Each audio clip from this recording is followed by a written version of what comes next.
Hi friends, இந்த Honda dream neo பைக்கை வந்து நாங்கள் கேடிஎம் டியூக் அந்த சவுண்டுக்கு ட்ரை பண்ணியிருக்கோம்.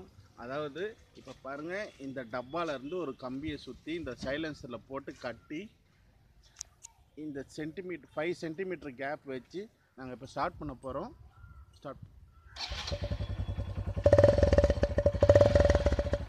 இது வந்து ஆர்டினரி சவுண்டு, இது வந்து டியூக்கோட சவுண்டு, இது ஆர்டினரி சவுண்டு, இது டியூக்கோட சவுண்டு. நாங்கள் இது வந்து சென்னையிலேருந்து ட்ரை பண்ணியிருக்கோம். இந்த வீடியோவை பாருங்கள், ப்ளீஸ் ஷேர் பண்ணுங்கள்.